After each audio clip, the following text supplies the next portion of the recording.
الحمد لله وكفى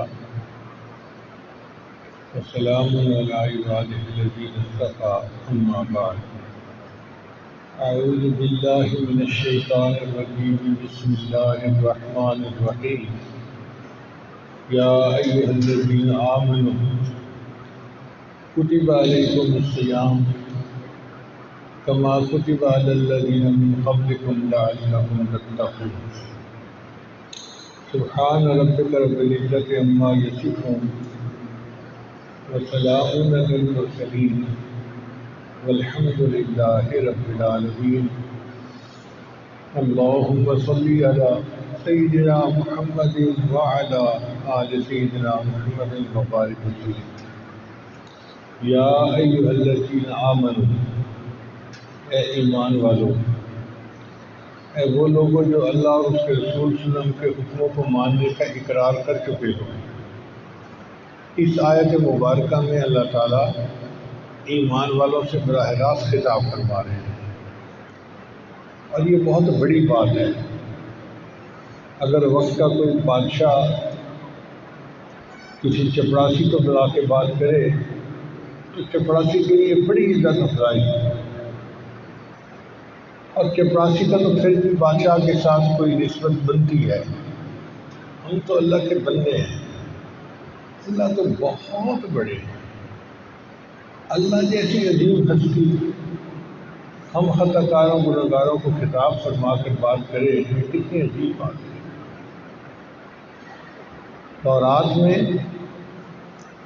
اللہ تعالیٰ نے ایک مرتبہ یہودیوں کو براہ راست خطاب فرمایا تھا، تو یہود کے علماء اس پر اتنے خوش تھے، کہتے تھے نحن ابناء اللہ واحباہ، ہم تو اللہ کے بیٹے ہیں، اللہ کے لاڈلے ہیں۔ اللہ نے خطاب کیا ہے، اپنے آپ کو کوئی شے سمجھنے لگے۔ اور اللہ رب العزت نے قرآن مجید میں 88 مرتبہ ایمان والوں کو براہ راست خطاب کیا۔ یا ایھا الذین آمنوا، یہ اللہ کی بندہ پروری ہے، کرم نوازی ہے کہ وہ شہنشاہ حقیقی اور ہم مسکینوں کو براہ راست حکم فرما رہے ہیں۔ تو جب یا ایھا الذین آمنوا کا لفظ آتا ہے، عبداللہ ابن عباس نے فرمایا کرتے تھے کہ قرآن مجید میں جہاں پڑھو یا ایھا الذین آمنوا سنبھل جاؤ کہ اب مالک الملک خود کوئی بات کر رہے ہیں۔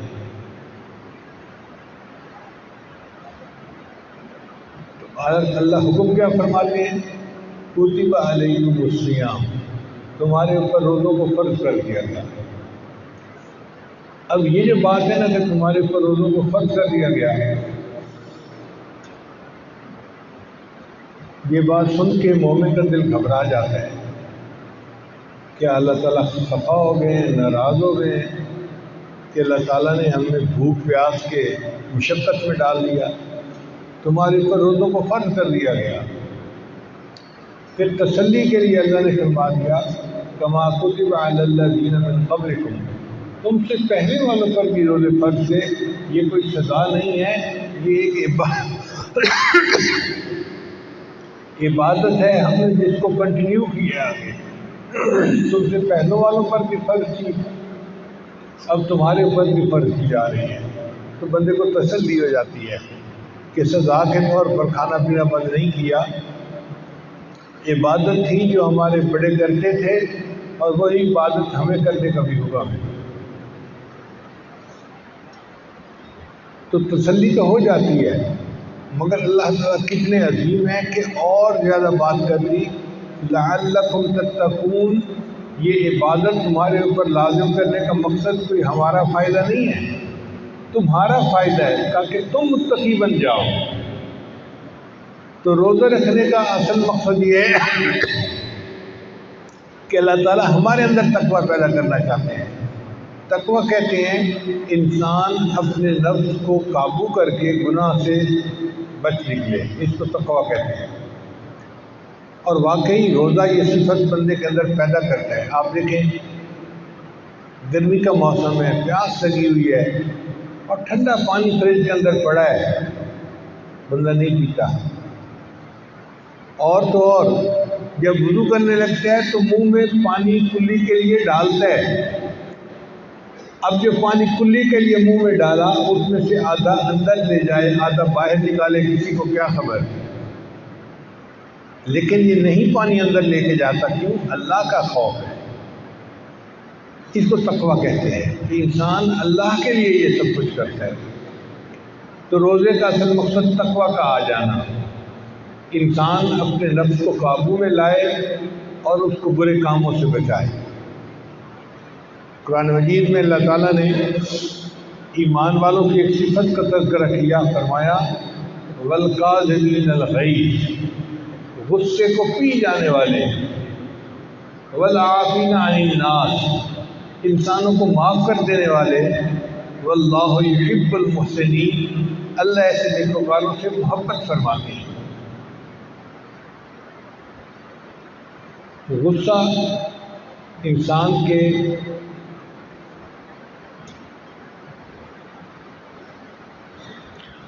لیے ایک امتحان ہوتا ہے. بعض لوگوں کو بے جا غصہ آتا ہے، چھوٹی چھوٹی باتوں پہ غصہ آتا ہے، وہ برا ہے. اپنے وقت پہ آئے تو ٹھیک ہے اور کنٹرول میں رہے. یہ جو اپنے آپ سے انسان باہر ہو جاتا ہے اور غصے میں آ کے کچھ کہنا شروع کر دیتا ہے، کچھ کرنا شروع کر دیتا ہے، یہ چیز بہت نقصان دہ ہے. نبی اسلام نے صحابہ سے پوچھا کہ پہلوان کون ہے؟ عرض کیا ہے اللہ کے وسلم جو دوسرے کو پچھاڑ دے. فرمایا نہیں. اللہ کے وسلم آپ بتا دیجئے پہلوان کون ہے؟ فرمایا پہلوان وہ ہے جو اپنے غصے پہ قابو پا لے. تو غصہ تو آ جاتا ہے بندے کو کئی باتوں پر، مگر اس کو پی جانا چاہیے، اس کو برداشت کر جانا چاہیے.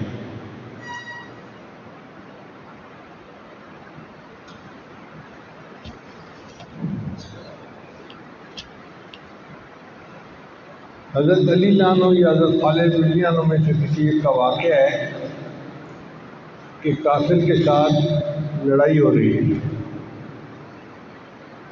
تو وہ چاہتے تھے کہ اس کے جواب میں ہمیں اپنے اندر سے شر نہیں نکالنا، ہمیں اپنے اندر سے خیر کو نکالنا. یہ دیکھیں کہ ناپاک کپڑا پیشاب سے پاک نہیں ہوتا، ناپاک کپڑا پاک پانی سے پاک ہوتا ہے.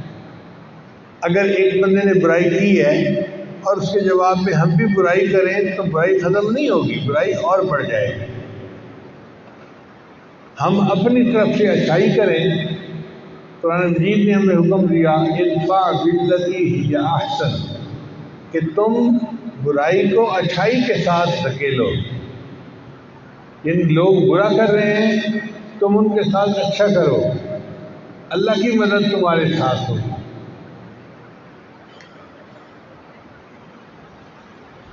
ایک شخص خواجہ نظام الدین اولیاء رحمۃ اللہ کے پاس آیا اور آ کر کہنے لگا کہ حضرت فلاں بندہ میرے راستے میں بہت کانٹے بچھاتا ہے. مقصد پوچھنے کا یہ تھا کہ آپ اگر اجازت دیں تو میں اس سے نمٹ لیتا ہوں. تو اس نے 2-3 دفعہ پوچھا حضرت وہ میرے راستے میں بہت کانٹے بچھاتا ہے.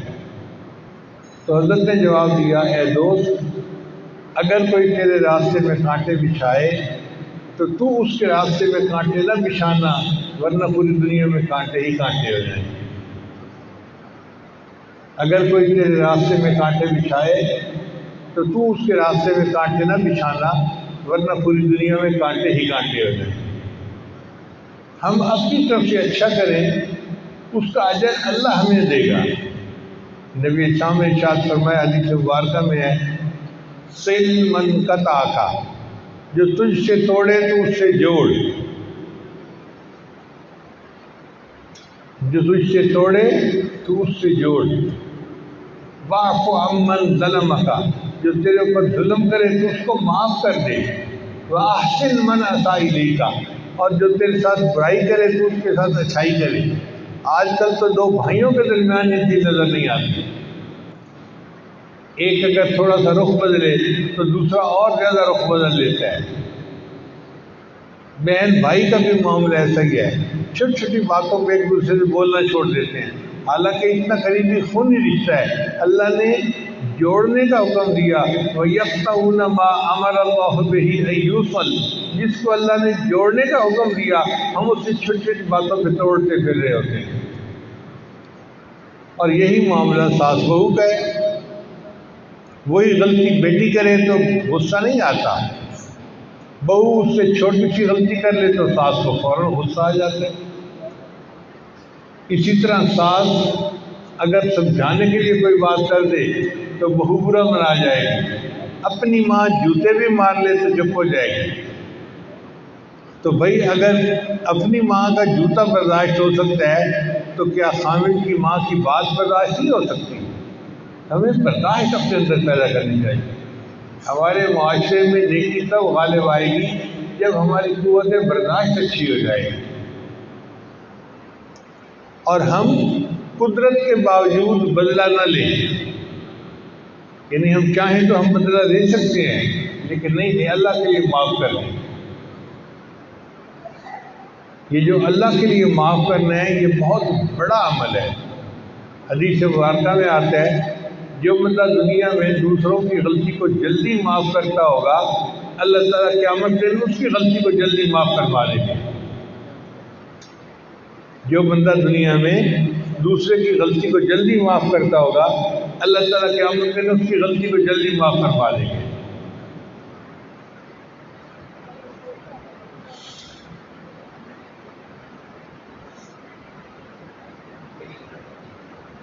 اور ایک حدیث مبارکہ میں نبی صاحب نے ارشاد فرمایا، اگر کوئی بندہ غلطی کر بیٹھے اور معافی مانگے اور دوسرا بندہ اس کو کہے کہ میں تجھے معاف نہیں کرتا، یہ کہنے والا کہ میں تجھے معاف نہیں کرتا، یہ قیامت کے دن حوض کوثر میں میرے سامنے مت آئے، میں اس کی شکل ہی نہیں دیکھنا چاہتا۔ کتنی سخت وعید ہے۔ اگر کوئی معافی مانگے تو فوراً کو ہاں میں نے معاف کر دیا، اور اگر کوئی کہتا ہے کہ جی میں معاف نہیں کرتا تو نبی صلی اللہ علیہ وسلم نے فرمایا یہ کہنے والا پھر قیامت کے دن حوض کوثر پہ میرے سامنے مت آئے، میں اس کی شکل ہی دیکھنا پسند نہیں کرتا۔ تو اللہ تعالیٰ ہمیں یہ معافی کی صفت عطا فرمائے کہ ہم جلدی معاف کرنے والے بن جائیں۔ ایک حدیث پاک میں نبی اسلام نے ارشاد فرمایا، میں اس شخص کو جنت کے وسط میں گھر دلانے کی ضمانت دیتا ہوں جو جھگڑا کرنا چھوڑ دے اگر یہ حق پہ ہی کیوں نہ ہو۔ یعنی بندہ حق پہ ہے خود، مگر وہ جھگڑا ختم کرنے کے لیے کہ اس کو ختم کر دو، معاف کر دیتا ہے۔ نبی صاحب نے فرمایا میں ضمانت دیتا ہوں کہ اللہ اس کو جنت کے وسط میں گھر عطا فرمائے۔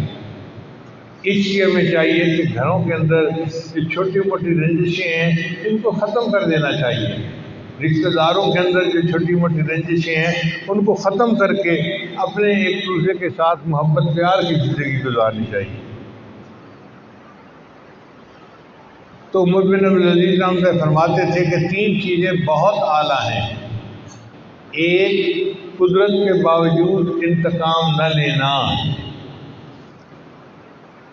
اور دوسرا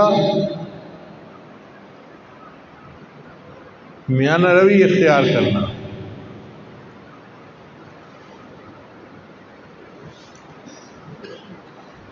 نبی علیہ السلام کی مبارک زندگی کو دیکھیں تو پتہ چلتا ہے کہ آپ صلی اللہ علیہ وسلم کتنا معاف کرنے والے تھے۔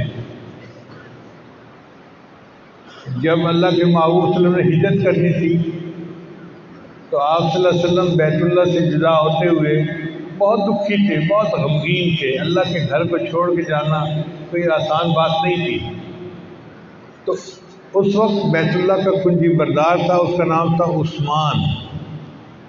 آپ صلی اللہ علیہ وسلم نے اس کو بلایا اور فرمایا کہ عثمان تم بیت اللہ کا دروازہ کھول دو، میرا دل چاہتا ہے کہ میں بیت اللہ کے اندر داخل ہو جاؤں اور اللہ کی عبادت کر لوں، اور پھر دروازہ بند ہو جائے گا۔ اس نے کہا جی میں دروازہ نہیں کھولتا۔ نبی علیہ السلام خاموش ہو گئے، فرمایا اچھا عثمان، ایک ایسا بھی وقت آئے گا کہ جس پوزیشن پہ تم کھڑے ہو اس پوزیشن پہ میں کھڑا ہوں گا، اور جس پوزیشن پہ میں کھڑا ہوں اس پوزیشن پہ تم کھڑے ہو گے۔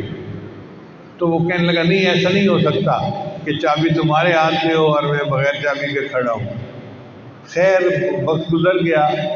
اللہ کی شان دیکھیں کہ نبی علیہ السلام نے مدینہ طیبہ ہجرت فرما لی۔ ہجرت کے 10 سال کے اندر اندر مکہ مکرمہ فتح ہوا۔ جب مکہ مکرمہ فتح ہوا تو آپ نے عثمان کو بلوایا۔ عثمان آ گیا، آپ نے حکم دیا عثمان بیت اللہ کی چابی مجھے دو۔ اب عثمان تو انکار نہیں کر سکتا تھا، اس کو چابی دینی پڑی۔ نبی علیہ السلام نے چابی لی، بیت اللہ کا دروازہ کھلوایا اور بیت اللہ کے اندر داخل ہو کے اللہ کی عبادت کی۔ ابو بکر عمر اور سیدنا عباس جامع یہ سب حضرات ساتھ شامل تھے۔ اب جب باہر نکلے تو نبی علیہ السلام نے بیت اللہ کا دروازہ بند کرنا تھا۔ جو صحابہ تھے قریب قریب، ان میں سے ہر ایک کی تمنا تھی کہ نبی علیہ السلام اب یہ چابی میرے حوالے کرے اور مجھے بیت اللہ کے کنجی بردار ہونے کی سعادت حاصل ہو جائے۔ ہر ایک کے دل کی تمنا تھی۔ نبی علیہ السلام نے دروازہ بند کروایا اور عثمان کو پھر بلوایا۔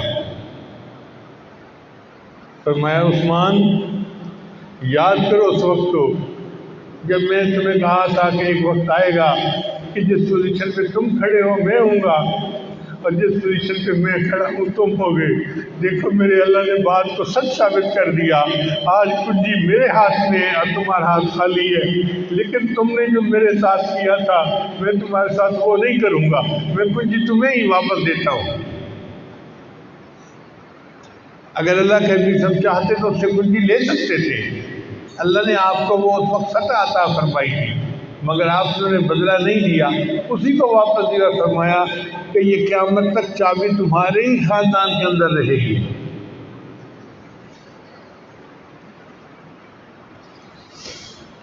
تو قدرت کے باوجود بدلہ نہ لینا اور اللہ کے بندوں کو اللہ کے لیے معاف کر دینا۔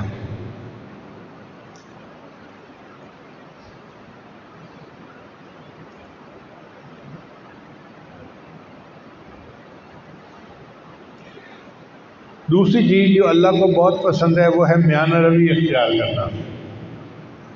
میانہ روی خیر الامور اوسطها، نبی صاحب نے فرمایا کہ میانہ روی سب سے بہتر عمل ہے۔ یعنی نہ انسان فضول خرچی کرے نہ انسان کنجوسی کرے، درمیان کا راستہ اختیار کرنا جس کو نبی صاحب نے پسند فرمایا۔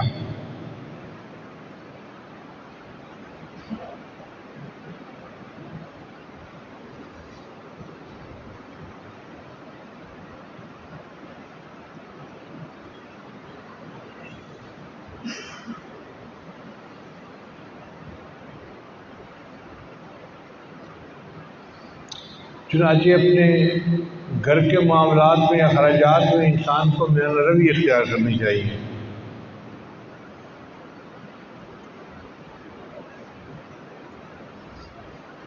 بہت سارے کام ہم صرف اس لیے کرتے ہیں کہ لوگ کیا کہیں گے۔ شادی بیاہ کے موقع پر تو خاص طور پر تکلفات کیوں کرتے ہیں اور جی لوگ کیا کہیں گے۔ بھئی اپنی حیثیت کو دیکھو، اپنے وسائل کو دیکھو اور ایک کام کو کرو۔ لوگوں کو دکھانے کے لیے کام کرنا کہ لوگ کیا کہیں گے یہ اچھی چیز نہیں ہے۔ لوگ تو کسی حال میں بھی راضی نہیں ہوتے۔ کہتے ہیں کہ باپ بیٹا جا رہے تھے تو ان کے پاس ایک گدھا تھا، تو دونوں اس کے اوپر سوار ہو گئے۔ تو کسی نے دیکھا تو اس نے کہا اندازہ کرو ایک گدھا ہے اور اس پر دو دو بندے بیٹھے ہوئے ہیں۔ تو انہوں نے سوچا کہ چلو بھئی ایک بیٹھ جاتے ہیں۔ تو بیٹے نے چلنا شروع کر دیا اور باپ بڑی عمر کا تھا، وہ گدھے کے اوپر بیٹھ گیا۔ تھوڑی دور آگے گئے تو لوگوں نے کہا کہ یہ کیسا بیٹا ہے؟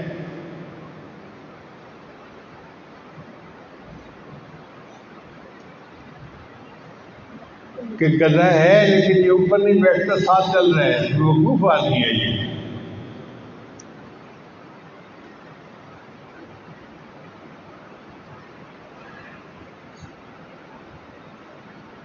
تو بیٹے نے کہا کہ ابو جی بات تو پھر بھی لوگ کر رہے ہیں۔ اس نے کہا کوئی بات نہیں بیٹا، میں چلتا ہوں، تم اوپر بیٹھ جاؤ۔ اب جب بیٹا اوپر بیٹھا، باپ چلنے لگا تو لوگوں نے کہا جی اندازہ کرو کہ بوڑھا باپ چل رہا ہے اور جوان بیٹا گدھے کے اوپر بیٹھا ہوا ہے۔ تو اس پر دونوں نے چلنا شروع کر دیا اور ساتھ ساتھ گدھا بھی چل رہا ہے۔ تو لوگوں نے دیکھا تو کہنے لگے اندازہ کرو ان جیسا کوئی بیوقوف ہوگا کہ گدھا بھی موجود ہے اور پھر بھی پیدل چل رہے ہیں۔ یعنی کسی صورت میں لوگ تو مطمئن ہوتے ہی نہیں نا، بات تو انہوں نے کرنی ہی ہوتی ہے۔ جب انہوں نے بات کرنی ہے تو کیوں نہ انسان اپنے آپ کو دیکھے اور اپنے معاملات کو سیر کرے۔ اس لیے یہ نہ دیکھیں کہ لوگ کیا کہیں گے، ایک چیز دیکھیں اللہ کیا کہیں گے۔ جب یہ چیز ہمارے اندر آ گئی نا کہ اس کام میں اگر کروں گا تو اللہ کیا کہیں گے، تو ہماری زندگی سنور جائے گی۔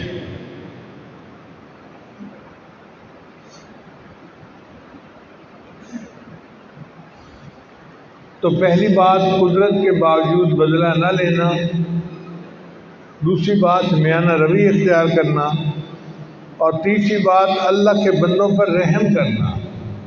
یہ جو رحم کی صفت ہے نا، یہ اللہ کو بہت محبوب ہے۔ اللہ تعالیٰ رحیم ہے اور نبی علیہ السلام رحمت للعالمین تھے، اور بندے کو بھی چاہیے کہ اس کے اندر رحم کی صفت ہے۔ نبی علیہ السلام نے فرمایا ارحموا من فی الارض یرحمکم من فی السماء، جو زمین میں ہے تم ان پر رحم کرو، جو آسمان والا ہے وہ تمہارے اوپر رحم کرے گا۔ ہم اللہ کے بندوں پر اللہ کے لیے رحم کریں، اس کے بدلے اللہ ہم پر رحم فرمائیں گے۔ ایک حدیث مبارکہ میں ہے کہ الخلق عیال اللہ، مخلوق اللہ کا کنبہ ہے، جو اللہ کے کنبے پر زیادہ رحم کھائے گا وہ اللہ کو زیادہ پسند ہوگا۔ تو طبیعت میں نرمی ہونی چاہیے اور دوسرے کی تکلیف کا احساس کرنا چاہیے، بے حس ہونا اور دوسرے کی تکلیف کا احساس نہ کرنا یہ اچھی چیز نہیں ہے۔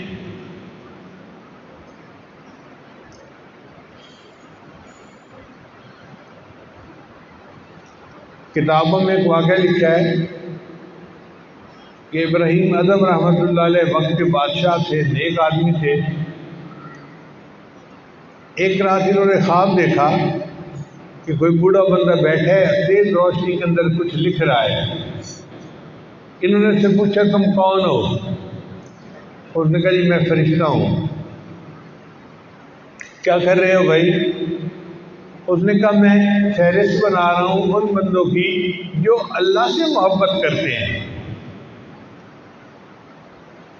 اس نے کہا کیا میرا نام ہے اس فہرست میں؟ میرا تمہارا نام کہا، تم بادشاہ ہو، سارا دن اپنا دربار میں کام کرتے ہو اور لوگوں کے کاموں میں پھنسے رہتے ہو، تو اللہ سے محبت کرنے والے تو مسلح پہ وقت گزارتے ہیں، تخت پہ وقت نہیں گزارتے، تمہارا نام نہیں ہے۔ تو ابراہیم اعظم نے جواب دیا اچھا میں اگر مصلی پہ بیٹھ کے عبادت میں وقت نہیں گزارتا، دربار میں وقت گزارتا ہوں، مگر میں دربار میں اس لیے بیٹھتا ہوں کہ اللہ کے بندوں کے کام آسان کر سکوں، میں اللہ کے بندوں کی خدمت کرتا ہوں، ان کی مشکلوں کو حل کرتا ہوں، ان کو انصاف پہنچاتا ہوں، ان کو ظلم سے بچاتا ہوں۔ تو اگر تم میرا نام اللہ کی محبت کی فہرست میں نہیں لکھ سکتے تو اس میں لکھ دو کہ میں اللہ کے بندوں سے محبت کرتا ہوں۔ اس نے کہا اچھا میں لکھ لوں گا۔ خواب ختم ہو گیا۔ پھر کچھ عرصے کے بعد انہوں نے پھر خواب دیکھا، وہی منظر تھا۔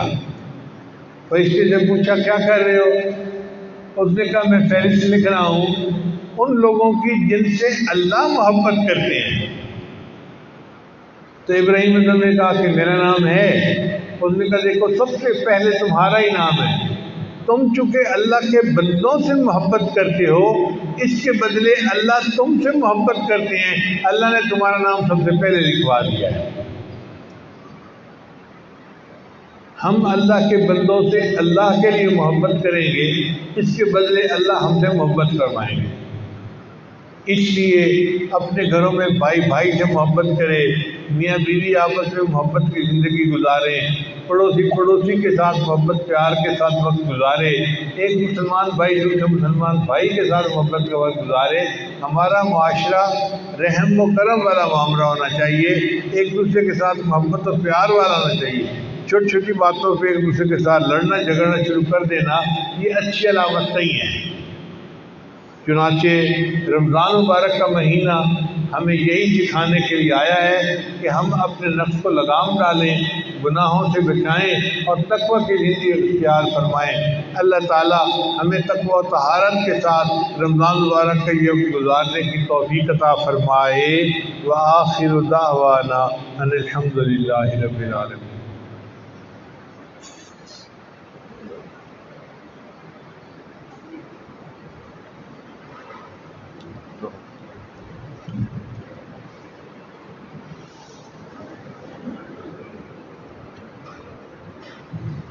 بہت سارے دوست بیت اور نیت سے آئے ہوئے ہیں، تشریف رکھیے، توبہ کے کلمات پڑھائے جائیں گے، وہ پڑھ لیں پھر دعا کر دیں گے۔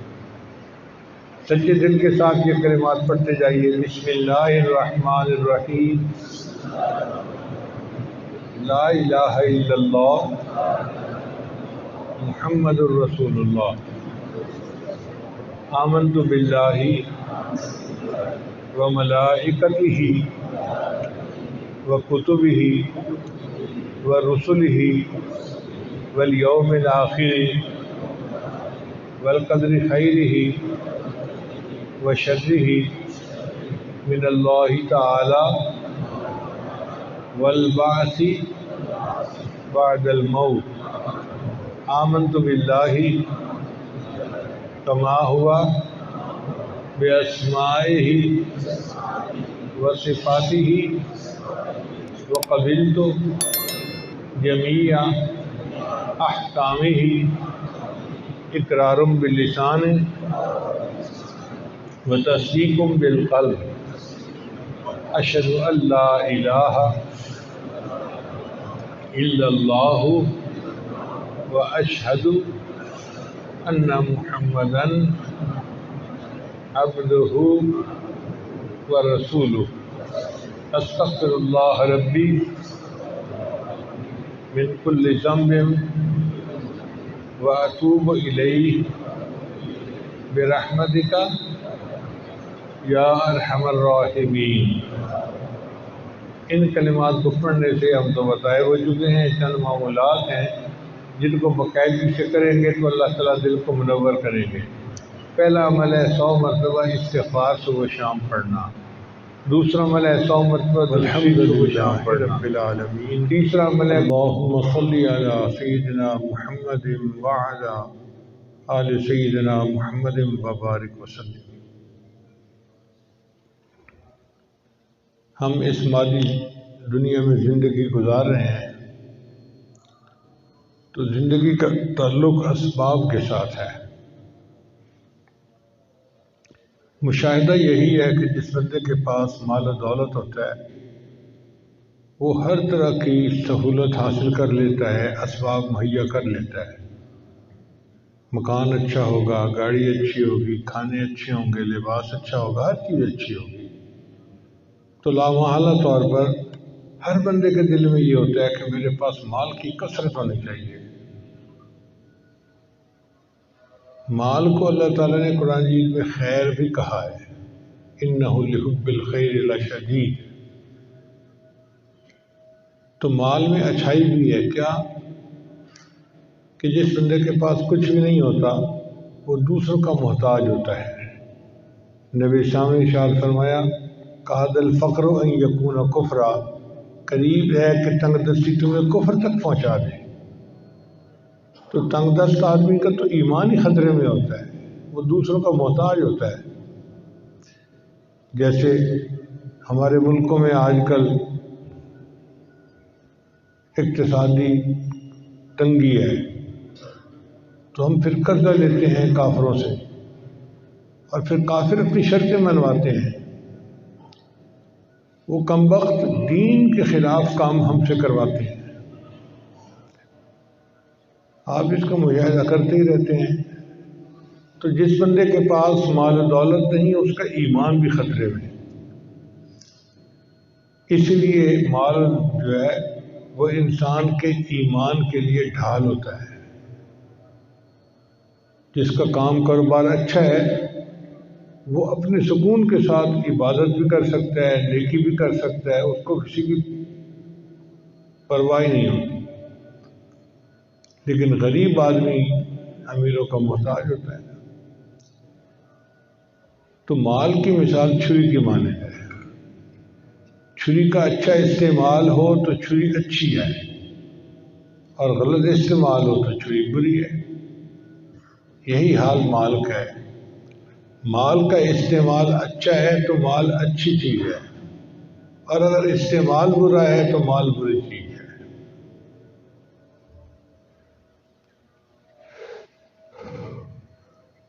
ہمارے سلسلہ نقشبندیہ کے ایک بزرگ گزرے ہیں، خواجہ عبید اللہ احرار رحمۃ اللہ علیہ. اللہ نے ان کو بہت مال و دولت سے نوازا تھا. کتابوں میں لکھا ہے کہ آدھا سمرقند کا شہر ان کی جائیداد تھا. ان کی جائیداد زرعی زمینیں بھی تھیں اور مکانات بھی تھے، تو آدھا سمرقند ان کی جائیداد میں شامل تھا. چنانچہ ان کے پاس مال دولت کی کثرت تھی، لوگ بھی ان سے بیعت بہت زیادہ تھے. اس زمانے میں ایک بزرگ تھے، ان کا نام تھا مولانا جامی. وہ بیعت ہونا چاہتے تھے تو انہوں نے سنا کہ خواجہ احرار کے ہاں بہت فیض ہے، تو وہ ان کے پاس گئے بیعت ہونے کی نیت سے. وہاں جا کے دیکھا تو قالین بچھے ہوئے ہیں، خیمے لگے ہوئے ہیں، اور حضرت کے گھوڑے جو تھے وہ سونے کی ایک کھونٹوں کے ساتھ بندھے ہوئے تھے. یعنی ہم تو لوہے کے کھونٹے بناتے ہیں نا، کیل بناتے ہیں، تو ان کے گھوڑوں کے لیے سونے کے کھونٹے بنے ہوئے تھے. تو مولانا جامی حیران ہو گئے، ایک فقیر اور درویش آدمی ہے اور مال کی اتنی کثرت کہ گھوڑے سونے کے کھونٹوں سے بندھے ہوئے ہیں. تو انہوں نے دور سے دیکھا حضرت کی مجلس کو اور ایک شعر پڑھا: نہ مرد است آں کہ دنیا دوست دارد. وہ ولی اللہ نہیں ہو سکتا، دوست اللہ کا نہیں ہو سکتا جو دنیا کو دوست رکھے. اور یہ کہہ کے واپس چلے گئے، بیعت نہیں ہوئے. اللہ کی شان دیکھیں کہ راستے میں ایک جگہ تھک گئے تو دوپہر کو قیلولہ کے لیے سو گئے. جب سوئے تو انہوں نے خواب دیکھا کہ قیامت کا دن ہے اور لوگ افرتفری کے عالم میں ہیں. کچھ لوگوں نے مولانا جامی کو گھیرا ہوا ہے اور وہ مطالبہ کرتے ہیں کہ جی ہمیں ہمارا حق دو، تم نے غیبت کی تھی، فلاں کیا تھا، فلاں کیا تھا، ہمارا حق بنتا ہے. اب حق مانگنے والے اتنے ہیں کہ مولانا جامی ساری زندگی کی نیکیاں دے دیں تو بھی ادا نہیں ہو سکتا. تو بہت پریشان ہے کہ آج میری جان کیسے چھوٹے گی. اس پریشانی کے عالم میں نے دیکھا کہ خواجہ احرار جو تھے وہ تشریف لائے اور ان کے ساتھ ایک بڑی جماعت تھی. جب قریب آئے تو خواجہ احرار کھڑے ہوئے اور انہوں نے پوچھا کہ لوگوں نے آپ کو کیوں تنگ کیا ہوا ہے؟ حضرت ان کے میں نے حقوق دینے اور یہ اپنے حقوق کا مطالبہ کر رہے ہیں. تو خواب میں حضرت نے فرمایا اچھا ہمارے نام اعمال میں سے نیکیاں ان کو دے دو. اب جب انہوں نے اپنے نام اعمال سے نیکیاں ان کو دے دی تو مولانا جامی کی جان چھوٹ گئی، آنکھ کھل گئی. تو مولانا جامی سوچنے لگے کہ میں تو دیکھ کے آ گیا تھا واپس کہ یہ اللہ کے ولی نہیں ہیں، مگر کوئی مسئلہ تو ہے تو یہ اللہ کے دوست، چلو پھر جاتا ہوں. مولانا جامی دوبارہ آ گئے. اب جب آئے تو پھر وہ آئے حضرت کے پاس اور ان کو آ کے مصافحہ کیا، ملاقات کی. ان کا کشف اتنا تھا کہ اللہ نے ان کے دل میں سب ڈال دیا.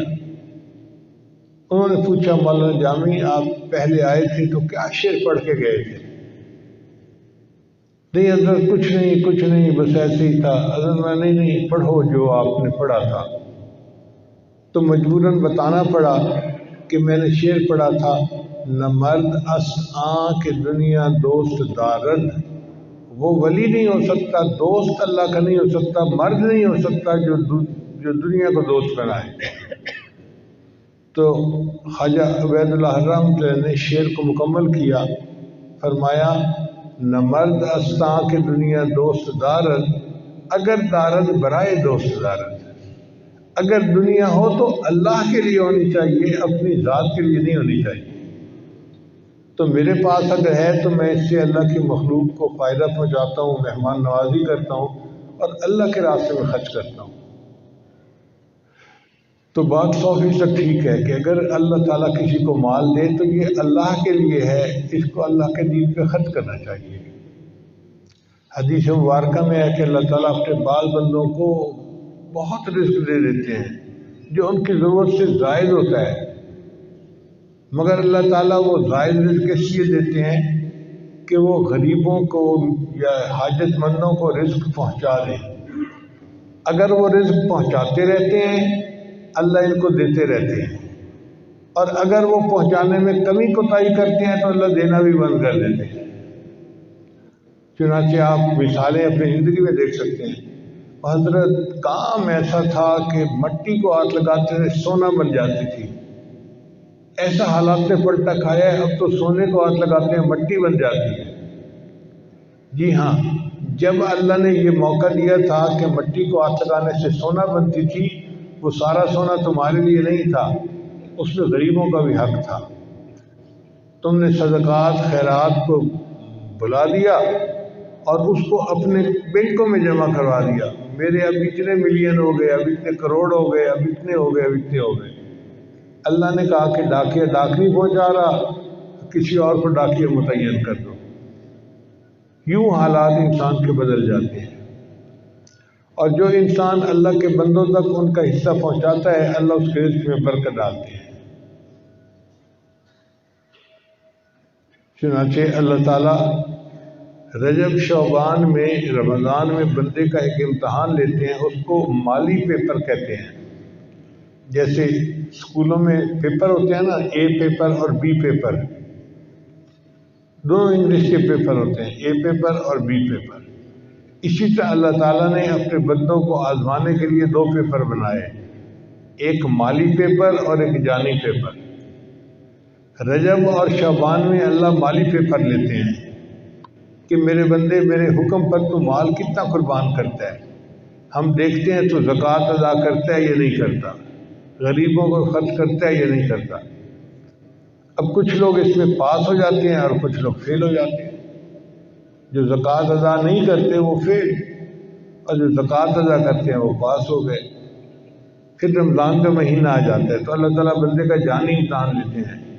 اچھا میرے بندے گرمی ہے مگر تجھے پینا بھی نہیں کھانا بھی نہیں، سارا دن بھوکا رہنا ہے۔ اب یہ مشقت ہے، پیاس لگی ہوئی ہے اور گھر کے فریج کے اندر مشروبات پڑے ہوئے ہیں مگر پی نہیں سکتے جو کہ اللہ کا حکم ہے۔ تو یہ جانی مجاہدہ رمضان شریف میں کرنا پڑتا ہے۔ اور کچھ لوگ جو سارے روزے رکھتے ہیں وہ بی پیپر میں کامیاب ہو جاتے ہیں۔ جب اے پیپر میں بھی کامیاب اور بی پیپر میں بھی کامیاب، اب اللہ ان کی مغفرت فرماتے ہیں۔ چنانچہ حدیث مبارکہ میں آتا ہے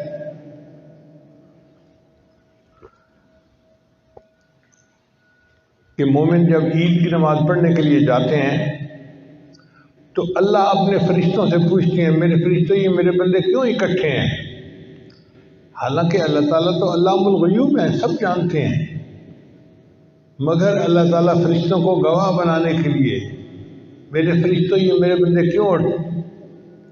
اے اللہ انہوں نے روزے رکھے، راتوں کو تراویح پڑھی، رمضان پورا عبادت میں گزارا، اب یہ وہ مزدور ہیں جو آپ سے مزدوری لینے کے لیے آئے ہیں۔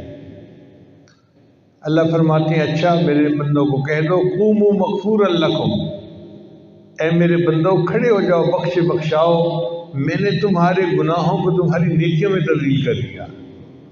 تو دیکھو اے پیپر بی پیپر میں کامیاب ہوئے تو عید کا دن بندے کے لیے مغفرت کا دن بن گیا۔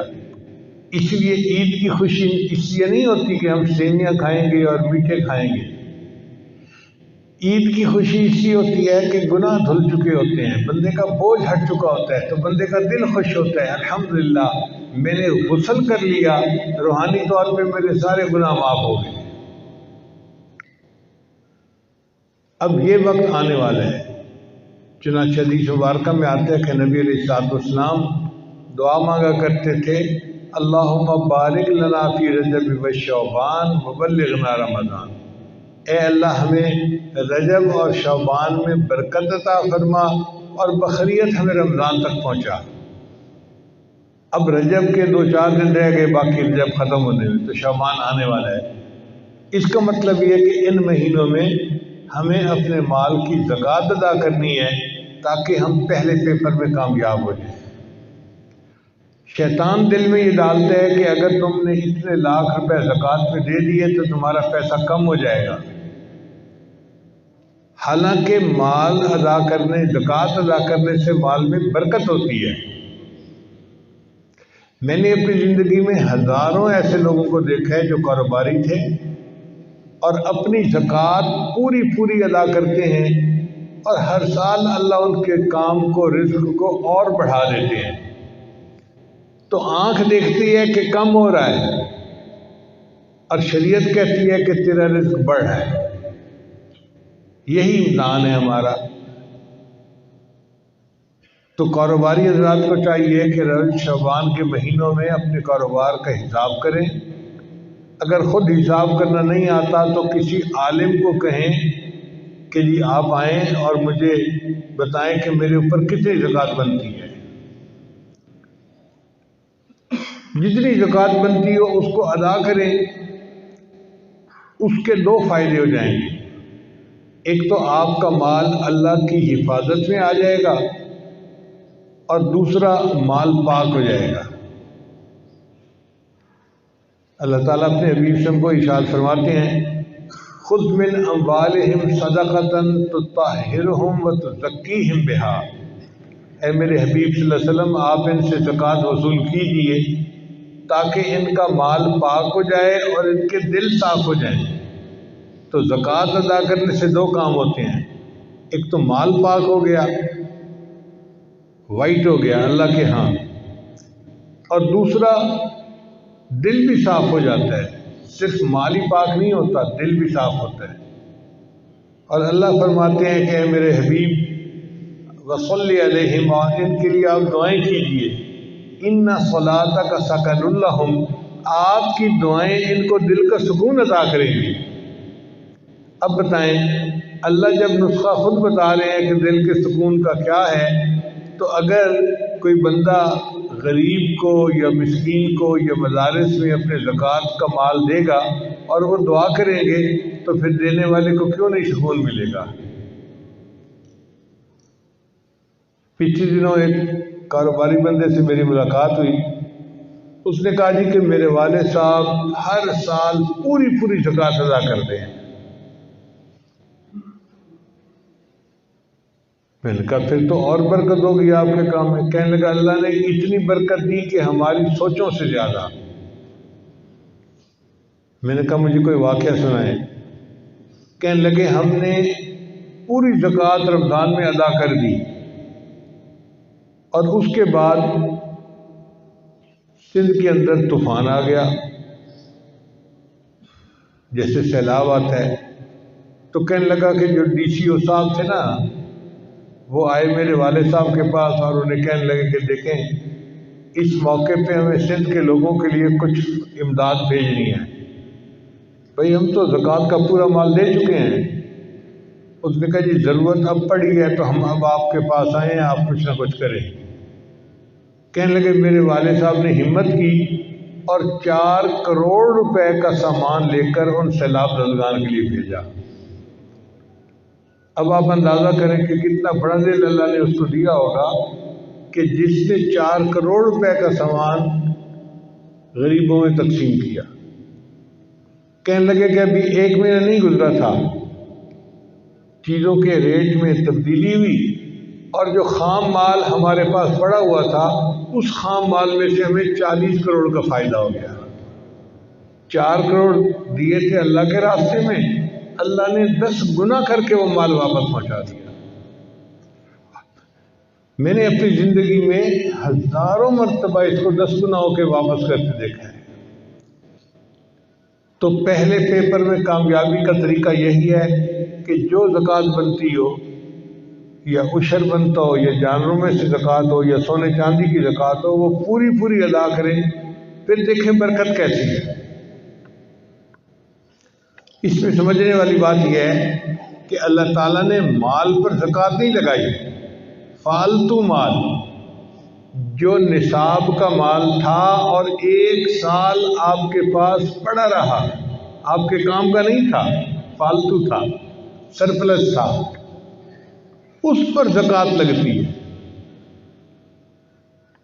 بھائی دیکھیں، اللہ تعالیٰ اگر چاہتے تو حکم دے دیتے کہ میرے بندے جو تیری ضرورت کا ہے وہ تیرا، اور ضرورت سے زیادہ ہے تو وہ سب غریبوں کا سب غریبوں میں تقسیم کر دو، تو ہم 100% مال غریبوں میں تقسیم کرنے کے پابند ہو جاتے۔ مگر میرا مالک کتنا کریم ہے، اس نے کہا نہیں، جو تمہارے پاس فالتو مال ہے نا، اس میں سے 2.5% تم غریبوں میں تقسیم کرو، اور 97.5% جو ہے وہ تمہاری تنخواہ، تمہارے لیے حلال ہے۔ آپ نے زندگی میں کوئی ایسا پے ماسٹر دیکھا ہے، کوئی اتنی تنخواہ دینے والا بندہ دیکھا ہے کہ جو 2.5% مال تقسیم کرنے کی تنخواہ 97.5% دے رہا ہو؟ اور اس سے مال اللہ کی حفاظت میں بھی آ جاتا ہے۔ چنانچہ جو بندہ زکوٰۃ صحیح طرح سے ادا کرتا ہے، نہ اس کے گھر میں آگ لگتی ہے، نہ اس کی چوری ہوتی ہے، نہ کچھ ہوتی ہے، اللہ کی حفاظت ہوتی ہے۔ وہ انشورنس تو نہیں ہوتی، ایشورنس ہوتی ہے اللہ کی طرف سے کہ میرے بندے میں تیرے مال کی حفاظت کروں گا۔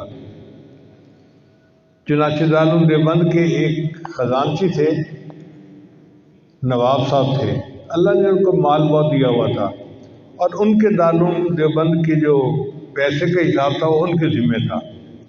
انہوں نے اپنے گھر کے ایک کمرے میں وہ پیسے صندوقچی میں رکھ دیے تھے۔ اب اللہ کی شان دیکھیں کہ کسی چور کو پتہ چل گیا کہ ان کے گھر میں مال بہت ہے۔ اس کمرے کو انہوں نے چھوٹی سی تالی سی لگائی ہوئی تھی۔ رات کو تہجد کے لیے اٹھے تو انہوں نے دیکھا کہ ٹھک ٹھک کی آواز آ رہی ہے، تو باہر نکل کے دیکھا تو کوئی چور ان کے کمرے کے تالے کو بیٹھا توڑ رہا تھا۔ ان کو کوئی پرواہ نہیں تھی اپنے مال کی۔ دیکھنے کے بعد وہ آئے اور اپنی تہجد پڑھنے میں لگ گئے۔ جب تہجد پڑھ کے فارغ ہوئے تو پھر فجر کا وقت قریب تھا، باہر آئے اور انہوں نے آ کے اس کو کہا کہ اے بھائی، ساری رات تو ہو گئی تالے کو توڑتے ہوئے، یہ نہیں ٹوٹا، تو اب تو اس سے کیا ٹوٹے گا؟ وہ چور سمجھ گیا کہ مالک گھر کا جاگ گیا، تو وہ بھاگ گیا۔ یہ مسجد میں نماز پڑھنے کے لیے آئے، اور مسجد میں جو بزرگ تھے ان کو آ کے کہا، ان کا تقیہ کلام تھا اللہ کے فضل سے، ہر بات کہتے تھے اللہ کے فضل سے، اللہ کے فضل سے۔ چنانچہ آ کے ان کو کہنے لگے، حضرت آج تو اللہ کے فضل سے اللہ کا غضب ہو گیا۔ اب وہ حیران ہو کے سن رہے ہیں کہ یہ کہنا کیا چاہتا ہے؟ حضرت اللہ کے فضل سے اللہ کا غضب ہو گیا۔ تو ان کا بھائی مسئلہ کیا بنا؟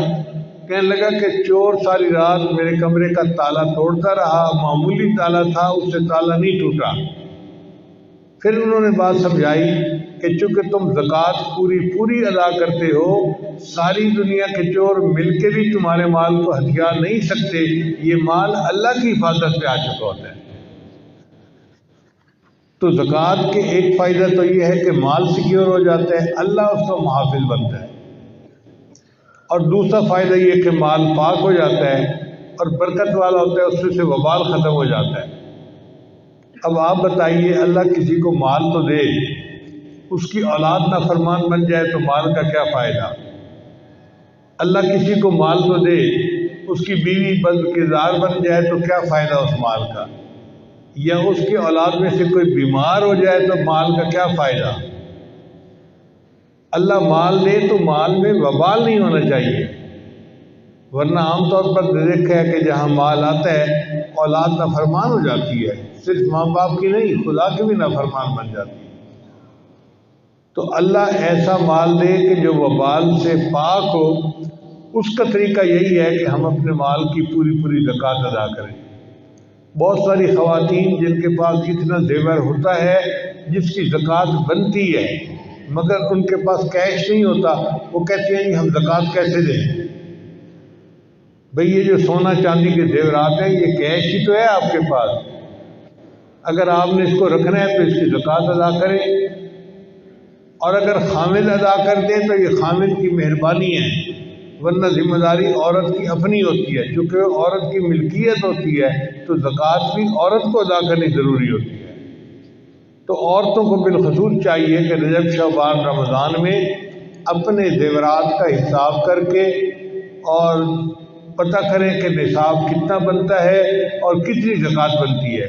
اگر مسئلے کا نہیں پتہ تو کسی قریبی مفتی صاحب کو لکھ کر بھیجیں کہ یہ میرے پاس چیزیں ہیں، اب بتائیں زکوٰۃ کتنی بنی، وہ جواب دیں گے اور اس کے حساب سے زکوٰۃ کو ادا کریں۔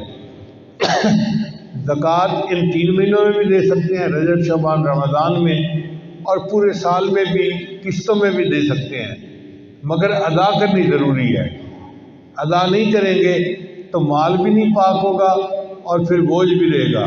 اور جو لوگ مال کی زکوٰۃ نہیں دیں گے، قیامت دن اللہ فرماتے ہیں کہ ان کے سونے چاندی کی سلاخیں بنائی جائیں گی، فَتُقْوَى بِهَا جِبَاهُهُمْ وَجُنُوبُهُمْ وَظُهُورُهُمْ، ان سے ان کے ماتھوں کو، ان کے پہلوؤں کو اور ان کی پیٹھوں کو داغا جائے گا، اور ان کو کہا جائے گا کہ هَذَا مَا كَنَزْتُمْ لِأَنفُسِكُمْ، یہ وہ کچھ تھا جو تم جمع کر کے رکھتے تھے، فَذُوقُوا مَا كُنتُمْ تَكْنِزُونَ، مزہ چکھو جو تم نے دنیا میں خزانہ جمع کیا ہوا تھا۔ تو بھائی اس مال کی محبت میں آ کے ہم زکوٰۃ کی طرف سے غافل نہ بنیں، بلکہ زکوٰۃ کے علاوہ صدقات بھی دیں، اللہ تعالیٰ اور برکت دے دیں گے۔ اللہ نے ہمیں اگر ڈاکیا بنایا ہے تو ہم ڈاکیے بنے رہیں، اگر ڈاک نہیں پہنچائیں گے تو ہماری پوسٹ ختم ہو جائے گی۔ نبی علیہ السلام ایک بات فرما دیں تو ان کے سچ ہونے کے لیے اتنا ہی کافی ہے، مگر حدیث مبارکہ میں آتا ہے کہ نبی علیہ السلام نے قسم کھا کر کہا کہ جو بندہ اللہ کے راستے میں صدقات دیتا ہے اللہ اس کے مال کو کم نہیں ہونے دیتے۔ اب اگر نبی علیہ السلام قسم کھا کے کہہ رہے ہیں کہ جو بندہ صدقات دیتا ہے اس کا مال کم نہیں ہوتا، مال زیادہ اللہ کر دیتے ہیں، تو پھر ہمیں گھبراہٹ کس چیز کی ہے؟ اور ہم اگر زکوٰۃ صحیح طرح سے ادا کرنے لگیں تو اسلامی معاشرے میں تو کوئی غریب نظر آ ہی نہیں سکتا۔ بہرحال یہ ایک فرض ہے اور اس کو ادا کرنے میں ہمیشہ فکر مند ہونا چاہیے، خاص طور پہ ان دنوں میں، جن دنوں میں نبی علیہ السلام اس کی تعلیم دی ہے۔ یہاں پہ جو مجاہدے ہم کر رہے ہیں نا، آخرت میں اس کا اجر ملے گا ہمیں، یہ بے فائدہ نہیں جائیں گے۔ پنجابی کا ایک شعر ہے، اتھاں جو بھوگ بھوگے ہیں اتھاں اس کی جزا ملسی، اتھاں جو بھوگ بھوگے ہیں اتھاں اس کی جزا ملسی، تھکیڑے سارے لے ویسن نبی ملسی خدا ملسی۔ جب ہم آگے جائیں گے اور وہاں پر ہمیں نبی علیہ السلام کی شفاعت مل جائے گی اور اللہ کی رضا مل جائے گی تو دنیا کے سب مجاہدے، سب تھکاوٹیں ہماری ختم ہو جائیں گی، اور پھر ہم خوش ہوں گے کہ ہم نے اچھی زندگی گزاری اور اللہ کے حضور پیش ہو گئے۔ قرآن مجید کی آیت ہے، بنی اسرائیل میں ایک بڑا مالدار بندہ تھا، اس کا نام تھا قارون۔ ان قارون کان من قوم موسیٰ فبغى علیہم، قارون موسیٰ علیہ السلام کی قوم میں سے تھا، پھر شرارت کرنے لگا ان پر۔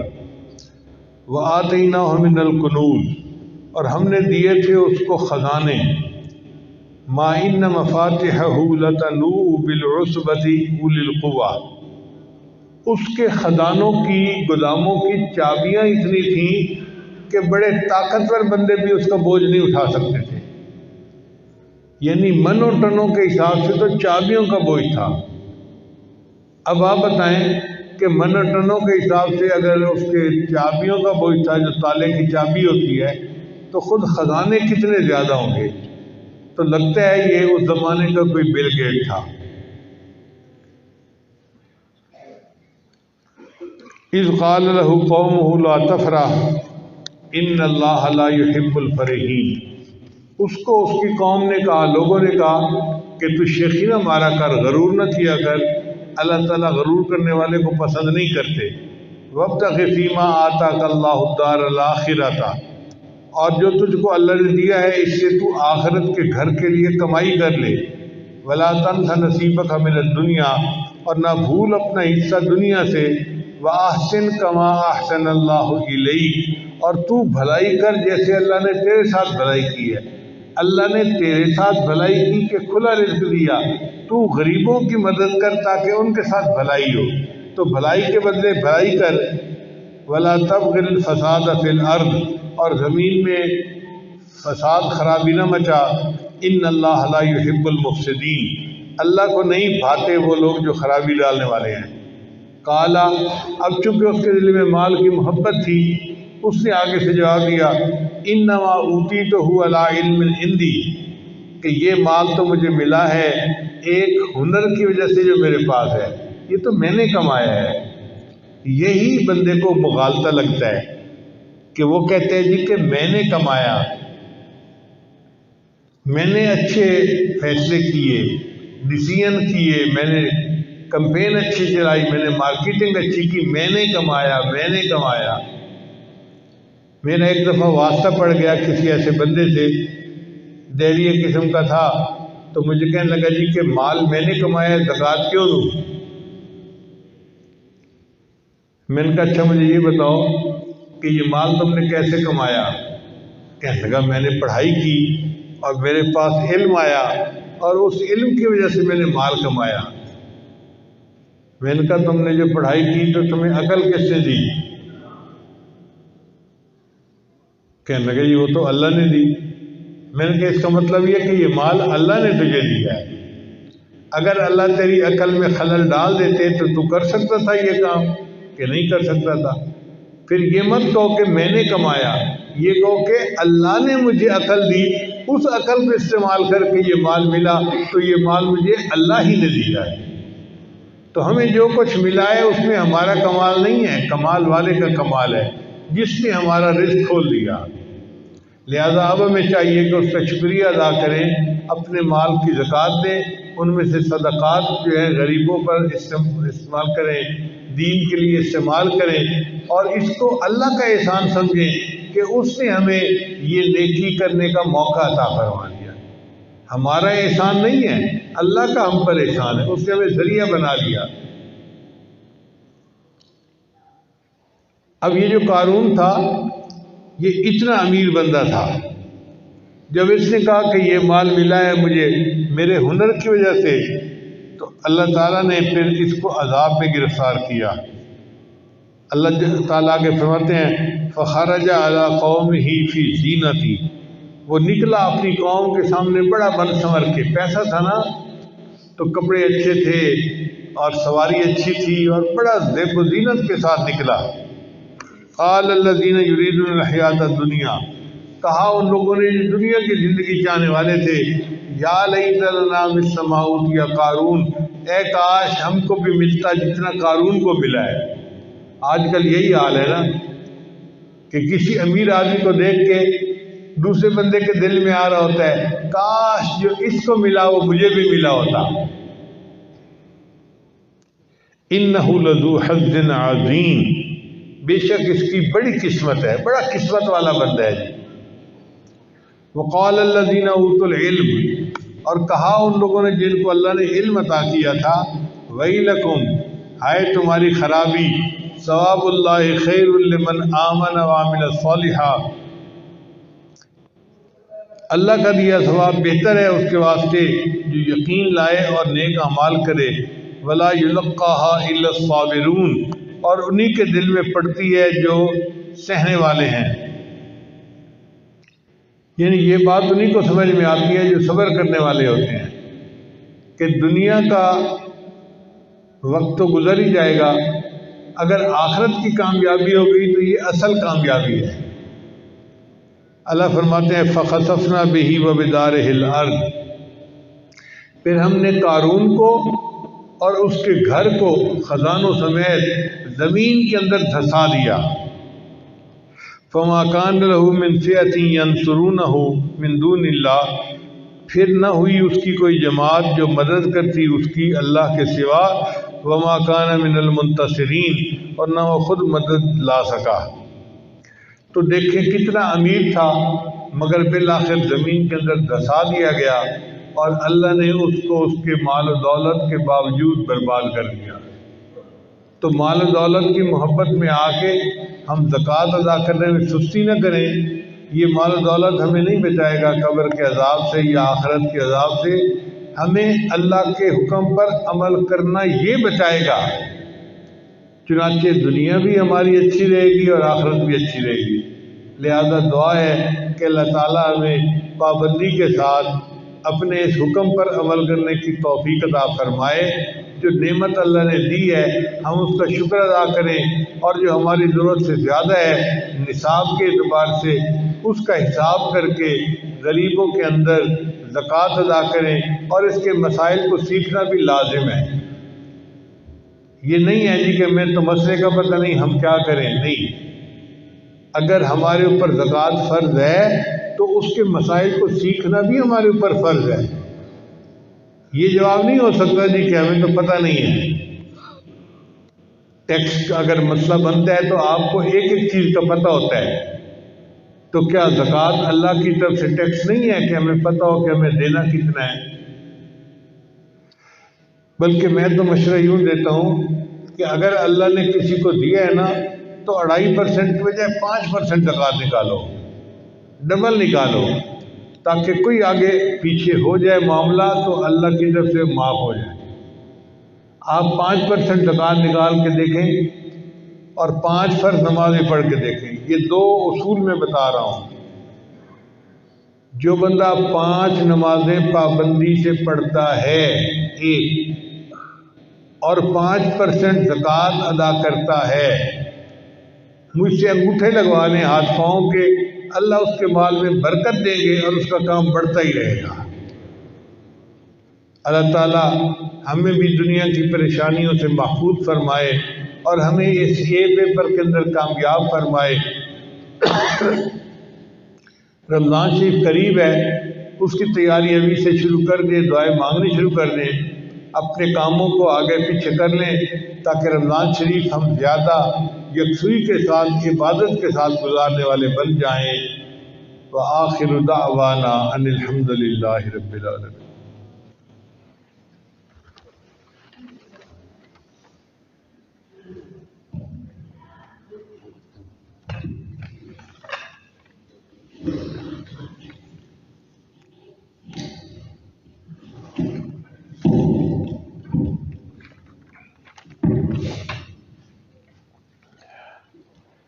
توبہ کے کلمات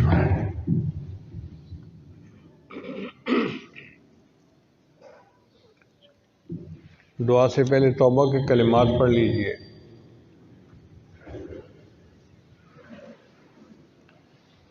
پڑھتے جائیے۔ بسم اللہ الرحمن الرحیم، لا الہ الا اللہ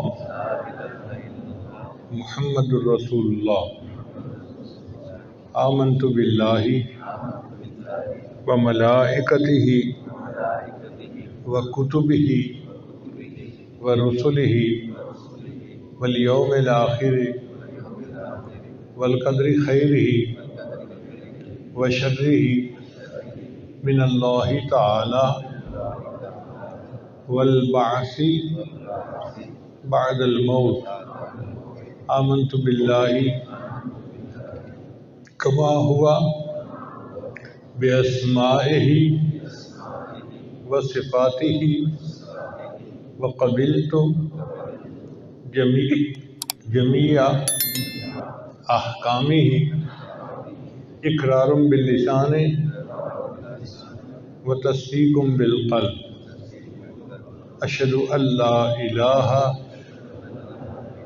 الا اللہ وأشهد أن محمدا عبده ورسوله استغفر الله ربي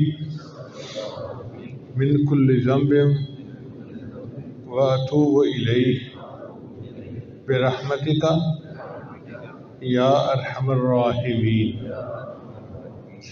ان کلمات کو پڑھنے سے ہم تو طائب ہو چکے ہیں، چند معمولات ہیں جن کو باقاعدگی سے کریں گے اللہ تعالیٰ دل کو منور کریں گے۔